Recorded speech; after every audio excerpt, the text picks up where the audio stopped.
Goedemiddag. De Hazer politiek is lulk over het besluit van de provincie om de afvaloven net stil te lezen. Verantwoordelijk deputaire Galema zei dat er nog te volle onduidelijk is hoe de gevolgen van de uitstoot van de reek. SP en Frisse Wind vinden het schandalig dat het Hazer college hem erbij deelleidt. Nou, ik vind het bagger. De provincie neemt geen maatregels omdat het nog onduidelijk is hoeveel storingen het er rond Nota West hebben en hokker schierlijke stoffen ontsnapt binnen. Frisse Wind en SP vinden die onduidelijkheid krijgt reden om de afvaloven te sluiten. Intussen hebben ze werknemers in de haven waarschuwen dat het kraanwerkers ziek waren van de rekeningskwestie. De SP vraagt hem al of er eerst deerden vallen moeten voordat de provincie in actie komt. Dat hebben ze bijna zelf gezegd, want het viel allemaal wel mee en die mannen die waren niet naar beneden gedonderd. Dus daarmee geven ze aan van dat had misschien wel gekund, maar dat is niet gebeurd, dus er is niks aan de hand. De partijen wagen een gong naar de rechter, had de provincie neerdocht. Jim de Leeuter, die het vertocht wordt van moord op de 28-jarige Niels Kooistra, is in heger beroep werd 12 jaar cel eerste. Niels Kooistra werd in augustus 2018 kwam geboren deelstutsen met een priem onder oren in de hals. Het slachtoffer roende bij een dweslesie op. Om er geen zicht wie op herstel is, 2 weken later besletten met de behandeling en beademing op te houden. De rechtbank veroordeelde de Leeuter tot 12 jaar cel voor moord. Dat zijn de verdediging in beroep om te vinden dat er geen sprake is van voorbedachte raden. Het Openbaar Ministerie denkt er oorzoer. Ik ben met de rechtbank van mening dat verdachte opzettelijk in de zin van willens en wetens heeft gestoken. Hij was, om zijn eigen woorden te gebruiken, pist op Niels en diens vriendin en ging hen tot 2 keer toe te lijf.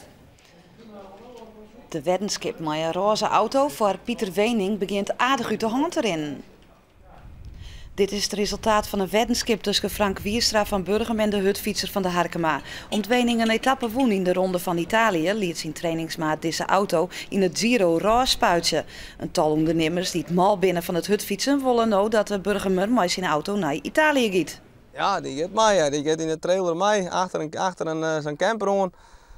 Nou ja, en dan van tongetje tot mijntje daar wat omrijden en wat feesten en wat trekken. Ja, dus ik ga normaal de ronde van Zuidwest-Friesland snijden. Nou ja, die let ik even shit bij deze, maar ik denk dat de meesten dat wel snappen. De ouders van Wening en zijn fanclub ben ik van doel naar Italië uit te reizigen.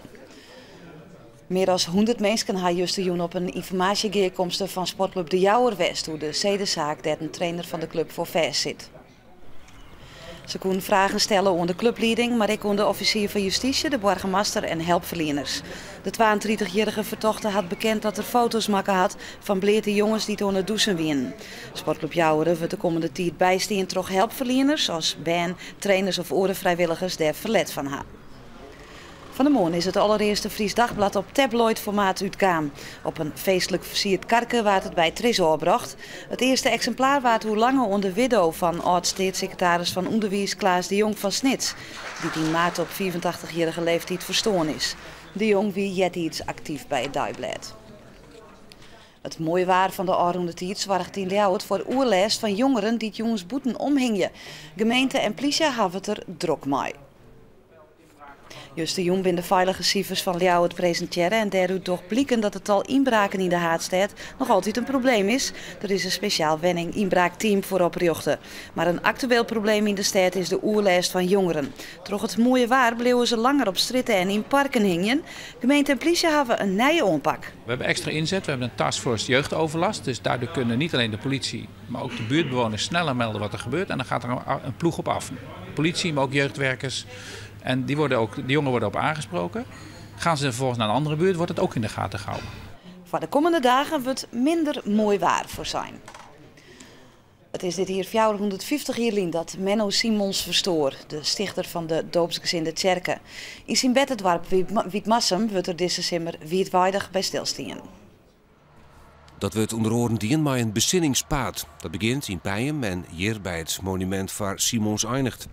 Onderwijs binnen op verschillende plekken exposities inrichten, hoe onder oren Mennonieten, hoe de hele wereld. Het gaat uiteindelijk om persoonlijke verantwoordelijkheid.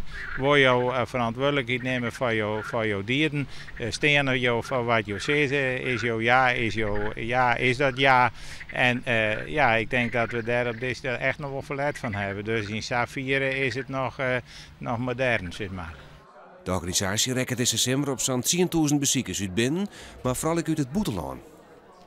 En daarin besluit het waar. Joen en vannacht zakken de temperatuur naar zo'n 8 graden. Het bleef droeg.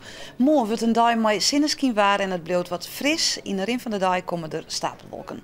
Enkele van die wolken kunnen uitgroeien onder een bui. Het kwik komt te liggen om de 16 graden in.